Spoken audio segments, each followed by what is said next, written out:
Hello guys, welcome back to Irish Footy Vlogs. Welcome back to another Premier Division show.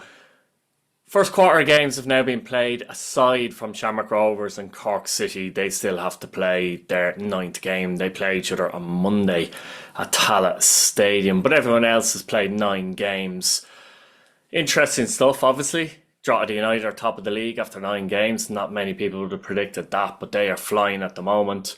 And it's all very tight, isn't it? Pats, Galway, Shelbourne, not much between them at all, only 2 points. And even if Shamrock Rovers were to win their game on Monday night against Cork City, it would mean that there'd be only 2 points between first and fifth in the league after 9 games. No surprise with that, in my opinion, though. But we'll get into the games. Okay, first of all, I'm going to start off at the showgrounds where I watched this game live as Sligo Rovers took on Galway United in the big Connacht derby. Finished Sligo Rovers 1, Galway United 2 at the showgrounds. It's Galway United's first win against Sligo Rovers at the showgrounds since 2003. And in fact, Galway United have only won, that's only their 5th win now in their history away to Sligo Rovers at the showgrounds, and it was a fully deserved win overall, it has to be said. And first half, I think they fully controlled the game. Galway and I completely controlled the game. Sligo Rovers didn't really have any opportunities. Galway United were the more comfortable team in every facet of play, and they took the lead on 21 minutes through Keane Byrne, a loan from Bowes, who's actually playing in midfield for them. A lovely controlled finish after Bruder plays a throw-in into the box. Galway, or Sligo Rovers I should say, don't deal with the second phase, but Byrne strikes excellently to give them the 1-0 lead, I should say. And to be honest, going in at a half-time break, I felt that the Bit of Red were fortunate to be only 1-0 down at half-time. Any chances that were falling to any side was to Galway United in that half. They probably felt a little bit disappointed that they didn't go in 2-0 up, the Tribesmen. But early in the second half, they did go 2-0 up. A brilliantly taken free kick from Keane Byrne. Great technique as it goes in past Conor Walsh into the back of the net. And from that point onwards, you honestly felt like, the game was over, if I'm honest with you. Now, to be fair, in the last 25 minutes or so, Sligo Rovers had their best spell, to be fair. Owen Elding missed a chance that just went over. Brilliant ball through by Manning. Elding controls brilliantly, falls down. But it's not an easy chance because it's coming down. He has to connect before the defender gets in. So he's unlucky there and he hits the bar. I thought he had a good game, all things considering, actually, Owen Elding, to be fair, for the Bit of Red. And at 72 minutes, they did get a penalty, which Eldin dispatched after Ronan Manning does well and he was fouled. In the last 25 minutes, as I said, Sligo Rovers did have their best spell, but also culminated in Galway completely sitting back, to be honest with you. And it can be a dangerous game to play, but overall, in general, there wasn't a kitchen sink scenario from Sligo Rovers really after that. And in fact, Galway probably should have sealed the win in the last minute, actually, when Patrick Hickey does very well and he nutmegs Mahan, plays a lovely ball into Stephen Walsh, just couldn't find the net. He needs to find the corner, but his namesake, Conor Walsh, makes the save. And Galway United come away with a valuable 3 points. One defeat for Galway United in their first 9 games. Sligo Rovers, unfortunately for them, after 9 games, are rooted to the bottom of the table. And if Cork City were to win, let's say, in Tallaght Stadium on Monday, they would be 5 points adrift of Waterford FC. But as it is, 4 points from the first 9 games. No, it doesn't take a genius to tell you that if they have a similar record to that, I think after the next 9 games, they're in big trouble. Maybe fortunate enough as well that Cork City are missing some key players, particularly in the attacking area of the pitch. Waterford have lost 5 games in a row, so fortunate in that sense as well. We'll talk about those 2 teams later on, but 1 win, 1 draw, 7 defeats. It's not good enough, is it? 12 goals scored, not bad, but 21 goals conceded. It's far too much. Waterford FC have conceded 15. They're the next highest in the list, and after that, it's 12 conceded. So something has to change there with Sligo Rovers. The defensively big time. And I don't mean defensively per se. I mean defensively as a unit, really. There's a couple of players there for me that aren't putting it in my personal opinion. I'm not going to name individual players, but certainly in some areas of the pitch, midfield could be doing more, in my opinion, in a defensive way as well, to be honest with you. But yeah, it's disappointing for them. Now you could argue, surely they'll get more than 4 points the next 9 games. Yeah, are they a better side than that? I think they are, but you have to get the points, don't you? I don't think they're that bad of a side, even if I had them bottom of the league at the start of the season. I do think they're better than 4 points after 9 games suggests, though, to be fair. They should have more points than that, to be honest with you, but not a good start for the bit of red at all. Galway United, an excellent start. As I said, 1 defeat. They've also scored 12 goals. Big difference with Galway United. They've only conceded 8. They're just like, what can you say about Galway? You keep saying the same things, but very tough physically. Look in control. I mean, Sligo Rovers look like a team not in control. There's a few other teams like that as well. Galway United look like, if they're going to be beat, you know what I mean? They're going to be hard beat. If you beat them, you're going to have a very, very tough game, and that's no surprise, for me personally. And the good thing for them, from their point of view, generally they haven't had too many injuries. Moses Dyer was suspended for this game, of course. Patrick Hickey went up front, but they haven't had too many injuries, and I think it's crucial that continues. I think particularly in that back line, actually, where they have the 2 wing backs in Esue and Burns, and Cunningham in defence alongside Bruder and Slevin. If they can keep more or less them fit, 1 or 2 miss the odd game, whatever, fair enough. I think that's the core, if you know what I mean. That's what keeps them solid. And they've got a lot of players in midfield that can come in and do a job, in my opinion, as well. But from Galway United's perspective, 16 points after 9 games, you have to be satisfied for that. Let me know what you think in the comments, guys, about this particular game. Back to Friday night and gone to Turner's Cross for this one. I finished Cork City 0, St. Patrick's League 2 at Turner's Cross. This is Cork City's first home defeat of the season. Chris Forrester's brilliant goal in 43 minutes and Brandon Kavanagh's brilliant goal in 45 minutes was enough to give Pats all 3 points. 2 moments of magic, if you like, but 2 good moves as well. I think the Forrester goal is a very good move. He's involved in the play, plays a lovely ball in. I think it was Shelbourne who actually chested it back to him, and it's a brilliantly well taken finish outside the box. Kavanagh as well, low driven drive outside the box, brilliant goal. Troost, no chance for either, no chance for either, to be fair. And Cork City worked very, very hard in this game. They're just lacking a bit in the final third, aren't they? And that's no surprise if you're missing the likes of Rory Keaton, Shawnee Maguire, etc. They did have Cottle O'Sullivan available for this game, and he was a threat all game, to be fair. Really, really good player. It's very vital to keep him fit at the moment, isn't it, with the players they have out. And they are missing those players, missing Dyke Steele as well, and Bulger in the middle of the park, someone to give them that bit of leadership and a bit of, bite. There's some good players in midfield.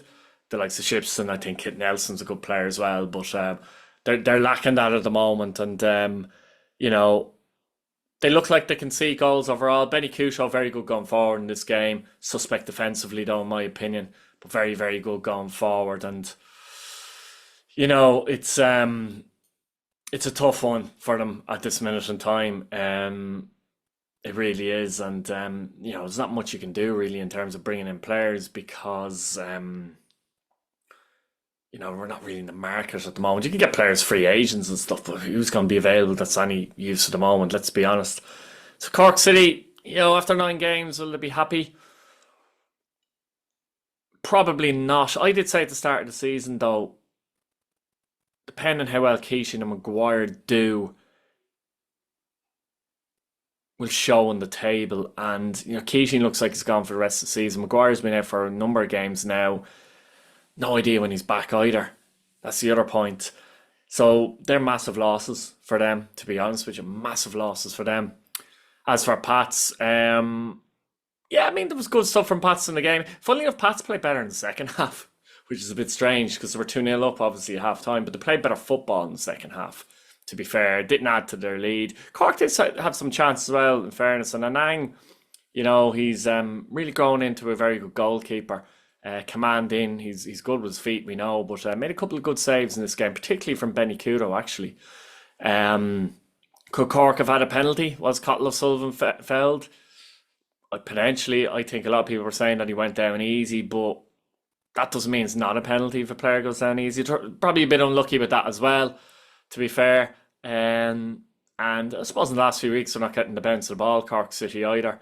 But they'll keep working hard, I think. But on to Pats, I suppose, really. And the one big change for Pats in this game for me was the fact that Jake Mulroney didn't start, and Jay McClelland, I should say, did start, and he did assist, and he should have scored, actually. Brilliant play by Forster again. I mean, Forster was brilliant in this game, by the way.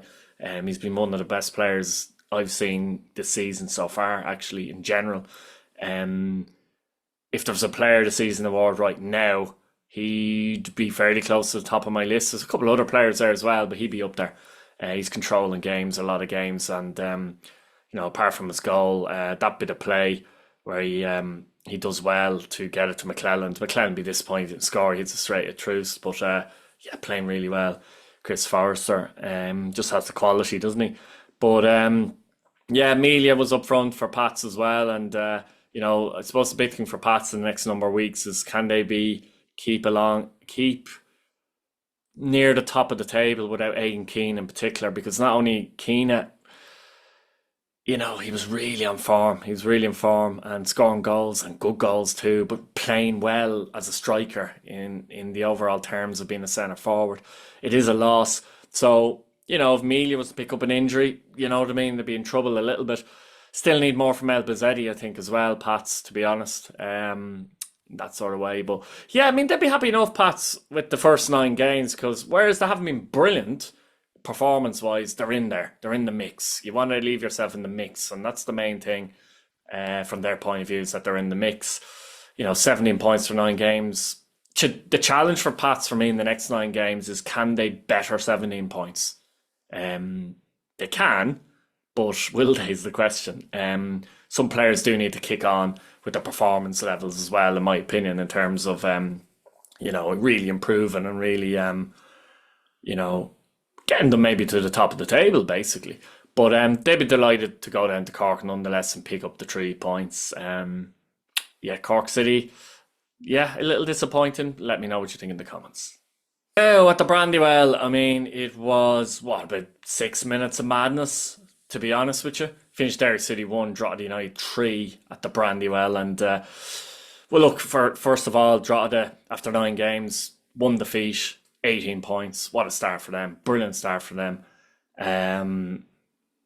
13 goals scored, 5 conceded. And I suppose before we get into the 6 minutes of madness, the one thing I'll say about Drogheda, and I've said it previously, but I'll say it again, because I see a lot of stuff on social media and people talking about the amount of possession they have in games, and that it's averaging about 30% possession they've had in their games. I think the 27% of the ball against Derry City.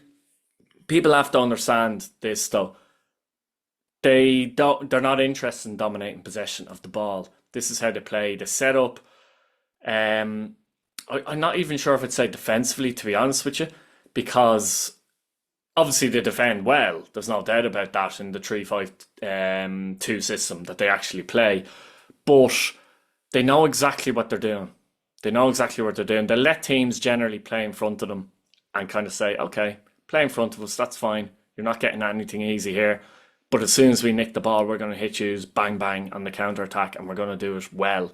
They think pretty much they can get 4 or 5 chances a game, but they're going to be 4 or 5 good chances a game, and they don't think they're going to give away 4 or 5 chances a game. And the question I'd ask is, a lot of the teams that have had 70% of the ball pretty much against them, let's say, this is the question I'd ask here, is that how many genuine goal-scoring, really good chances have those teams had, including Derry City in this match, but other teams the same? Not very many, have they? How many brilliant saves? Although he's done well, Luke Dennison, in goal, but how many brilliant saves is he making game after game after game? How many gilt-edged chances are being missed by the opposition when they play Drogheda United? Not too many. This is how they play. This is how they set up. And it's working really well. Teams know what they're going to do, but how do you stop that? You know, how do you move the ball quickly? How do you get them out of positions? Not an easy thing to do. It's not an easy thing to do. But with the added bonus from Drogheda United have been devastating in the counter. The likes of Darren Markey, unbelievable. Warren Davis has really stepped up to the plate and scored again here, as I said before. And they've been without a number of attackers too. You know, the wing backs. We talk about Connor Kane, but Lamb has been outstanding since he came in. When Alicia got injured, people thought, Drogheda fans, and myself, for example, thought, that's a big blow. Lamb has been brilliant. He set up a goal in this game as well. He's been brilliant. On to the 6 minutes of madness. Yeah, Liam Boyce gives Derry City the lead in 62 minutes with his first goal, actually, for the club. He does well, actually. Ronan Boyce actually does very well. He plays a lovely ball into the box to Boyce. He does very well to actually do what he did, basically. Gets it into the box. Boyce does well, rises above Conor Keeley, 1-0. Couple of minutes later, Boyce picks up what I would say a silly yellow card and gets himself sent off. You're 1-0 up. You've just scored. You're 1-0 up. He's running back. Nothing wrong with that, by the way, to get into position. But he takes down the player. I think it was Conor Keeley, wasn't it, actually? I can't remember, sorry. But I think it was Conor Keeley. Correct me if I'm wrong. But anyway, takes down the player when there was cover there in the middle of the park. I think it was Winchester. It was close by covering. I don't mind him getting back and getting into the position, but don't touch the player. He fouls the player, picks up a second yellow. And in fairness to Derry City, if they're 1-0 up and they don't pick up a silly sending off like that, maybe they go on and win the game or at least get something from the game. So it's a very disappointing red card from a Derry City point of view. Very disappointing. But Drogheda punish them severely. Severely punish them, don't they? A minute or two later, Conor Keeley scores in 65 minutes and it's a brilliant, brilliant finish from Conor Keeley. Absolutely brilliant finish. Controlled volley into the corner. Brilliant finish. Good play by Drogheda, actually, as well, to make the chance on the right-hand side. But that was the one that Lamb set up, basically. But yeah, the second goal then is a brilliant volley. He heads it towards goal, comes back to him, and it's a brilliant volley. His third goal of the season. 3 minutes later, 2-1. And Warren Davis smashes home with 4 minutes to go to give Drogheda a very good 3-1 win. And as I said, sometimes in fairness, from a Drogheda point of view, you see teams go down to 10 men. Still a struggle, but God, they punish them severely. Severely punish them. And it's a fantastic win for Drogheda. Fantastic win for Drogheda. Fair play to them, fair play to Kevin Doherty. As for Derry City, 11 points after 9 games or 6. It's been mixed. In the last few weeks up to this game, I suppose their organisation I think has been a bit better, to be honest with you. I don't think their discipline has been great in the first 9 games. I think it's been costly at times as well, to be honest, which would be disappointing for them. I think really it's something they do have to improve on too. Have any of the new, this is a question for Derry City fans, a genuine question, have any of the new signings impressed? Because from my point of view, I still think Duffy, O'Reilly, Ronan Boyce, for example, have been their best players this season, pretty much. I'm not sure if there's a new player yet who's kind of come in. Now, Holt has the potential for me, and he's done well in some of the games, but he's only played a couple of games. He's the latest signing. But outside of that, I'm not sure there's too many new players have come in and kind of gone, yeah, he's impressed me. You know, like a Dan Thomas or Gavin White or Winchester or whoever. One or two of them have had decent games, but I don't know. Let me know what you think in the comments if you're a Derry City fan, and also if you're a Drogheda United fan, please. Now, at Talca Park, this is the game I was actually at this week, and there's a matchday vlog out for that game, so I encourage you to watch that. I'll say that the atmosphere, Billy rated the atmosphere, he gave it 9 out of 10, which was unbelievable considering the first half was probably the worst half both of us have seen this season at a game, to be honest with you, and the atmosphere was still very good. So well done, particularly to the Shelbourne fans for that, to be honest with you. Brilliant. Finch Shells 1, Bohemians 0. Mipo Odebeko on 79 minutes gave, got distracted with a pop-up there, gave Shelbourne all 3 points. And in the end, Shells deserved to win the game, to be honest. They're fourth in the league at 16 points. 1 defeat, by the way. They've only had 1 defeat this season. Bowls have had 6 defeats, unfortunately for them, and they're seventh in the league and 9 points. And yeah, as I said, the first half was dreadful, really, absolutely dreadful. I think Bowls would have been happier though with the first half. To be honest with you, they would have been much happier with the first half than Shells were. Bowls, they set up basically to defend, and I understand it because they've been easily got at in the last few weeks, and I've no problem with that. Setting up to defend, making it difficult for Shelbourne to try and break them down. They did make it difficult, and they probably had one or two chances. Like I think Flores has a chance that goes wide, heads it wide. The Devoy chance probably the best chance though. I expected him actually to bend it towards the far corner, but he's kind of trying to drive it towards the near post. I think he might realise after that maybe he should have done that. Personally, that was near enough half time. But overall, for a Dublin derby as well, the intensity of the first half particularly wasn't great, and that suited Bows because their plan was to sit in and make it difficult. And there was the odd threat there, so you kind of said to yourself at half time, from a Bows point of view, that if they could build on that and just be a bit better going forward, or maybe look a bit more, likely to counter Shells, they might have something going. But I felt at half time, personally, that Shells, if they up the intensity levels of the second half, they were more likely to do that than Bows, I thought. And that's what happened generally in the second half. They didn't create buckets of chances. Bows still defended quite well. But the difference was the level of intensity the Shells brought to the second half, the desire, the, tackles, playing at a higher tempo. Bows didn't improve their tempo in the second half, and they couldn't match Shelbourne's tempo. They did defend well, but when you're defending like that, there has to be some kind of an outlet that they're trying to hit them on the counter-attack as well. That wasn't there at all in the second half. At all. It just wasn't there. Shells played three at the back, obviously, with the two wing-backs. Caffrey played right wing-back. Norris played left wing-back. Caffrey was quite good, actually. Ledwidge played centre-back with Mark Coyle in the middle, actually, by the way. And who was the other centre-back? My head is gone here. Gannon, obviously, he came back into the side. Sean Gannon came back into the side, and which was a welcome return for them. And Lewis Temple was out injured, broke his foot, apparently, or broke a bone in his foot. But anyway, Bows, they wheeling up front against the three centre backs, but there was no outlet, there was no attacking outlet. Rooney didn't get into advanced attacking areas. Tierney was okay in the first half, didn't really in the second half, but he's not a winger. And there was no threat from Bows. There was never a time where you felt like Shells are pressing here, you know what I mean? That intensity I talked about, but they need to be a bit careful and watch Bows in the counter. There was never a threat of Bows coming forward. So he always felt that even though Shelbourne weren't creating chances, there was a feeling there was a build-up of a goal coming. And Meepo comes on as a sub and adds an extra dimension, because Boyd was a little bit isolated, I felt, up front, to be honest. Meepo gave him something to work off, and Harry Wood plays a beautiful ball out wide to Caffrey. Caffrey does well, comes out to Coote, has a shot. Ricochets out. Boy nearly connected. Ricochet's out. Odebecker does well because he actually chops back in his left, hits it in with his right foot, and Shells win 1-0. There was a few subs after that from Bowes. Parsons, etc. came on, a few changes. Clark came on and that. So there was only a reaction from the bench after they went one down, and they tried to press after that. But in a sense, it felt like too little, too late.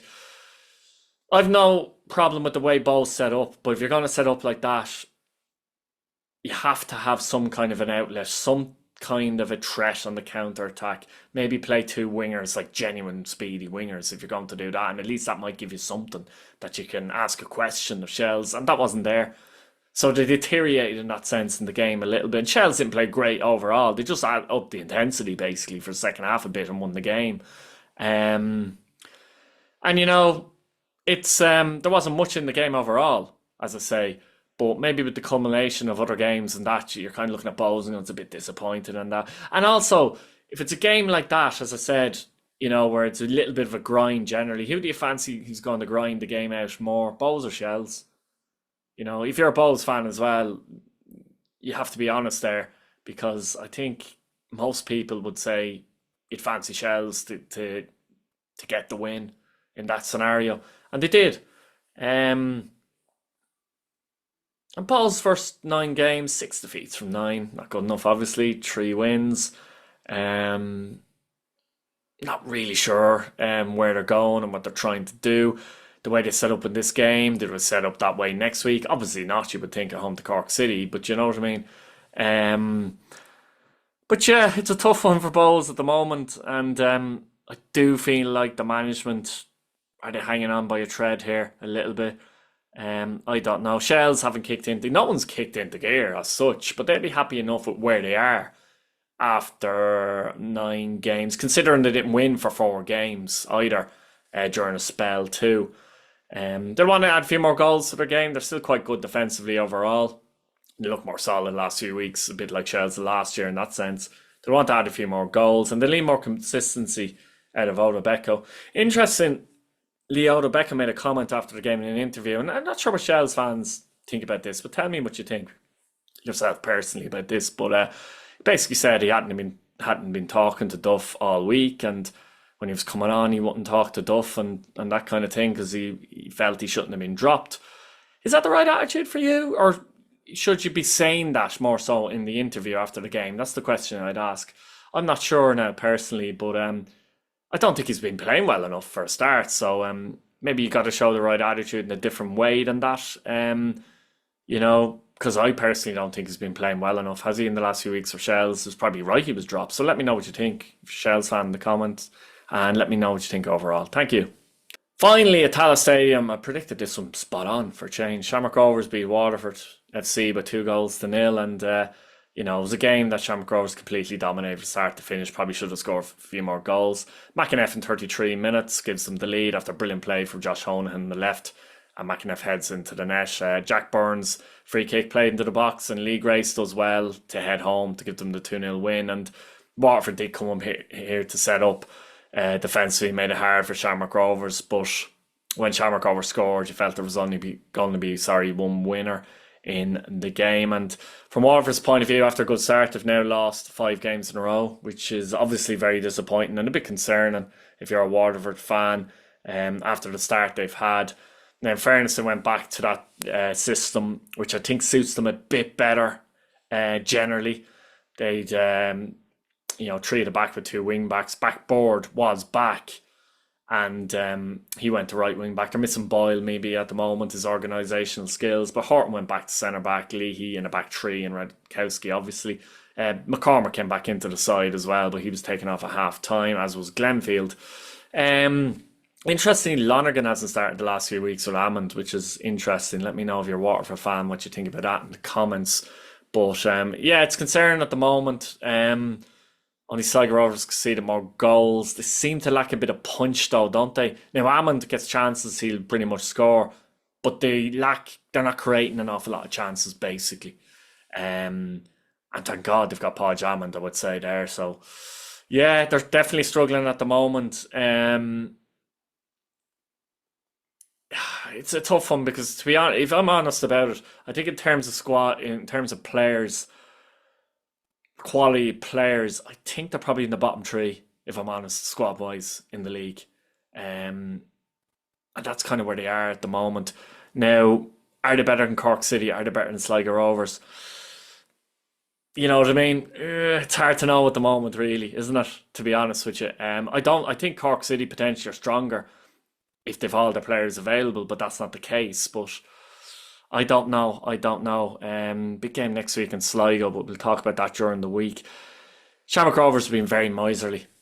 They've only conceded 5 goals. The squad isn't as good as last season. I think they lack a bit of punch compared to last season. Kenny's a big loss, of course. But Gaffney's starting to get more games. He is older now, but he's getting more games. And they'll hope that the more games he gets, the better he'll get.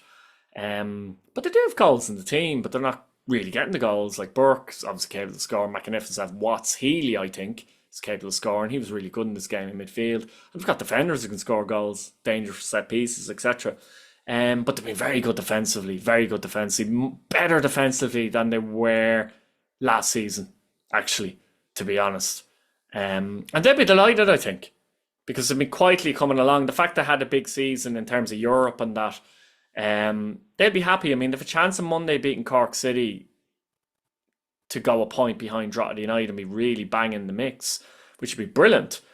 But they'd probably need to score more goals. I think, okay, at the moment they're on 14 points after 8 games, but just say, hypothetically for a second, they win on Monday, right?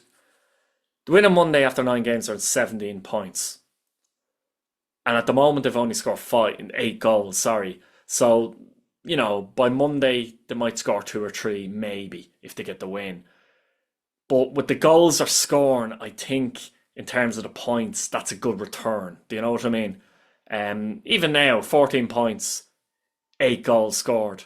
It's a decent return considering you've only scored that many goals. The only thing is, can you keep doing that? Can they go to the next round of 9 games and score pretty much the same goals and pick up the same points? Or do they have to up their goal output? That's what I would ask there. But they look more solid as a unit than they did last season in the league, I have to say. But it was a very good win for them all the same. I expected them to win, of course, with the way Waterford were playing. Still have to win the game. Jack Byrne coming in, so getting bits and pieces. Can they get him going a bit more as well? Be interesting to see. But yeah, very good win for Shamrock Rovers, and can't wait for the next round of 9 games. Be interesting to see kind of maybe some of these points I've made in this particular video, how that will show in the next round of 9 games. So guys, I'm going to leave it there. Let me know what you think in the comments. Subscribe to the channel, please. Especially some people that watch aren't subscribed. If you could hit that subscribe button, it'd be absolutely fantastic. Or we had 8,600 and something, I think, subscribers. It'd be great to get to 10, wouldn't it? But gotta leave it there. Thanks for watching. Good night.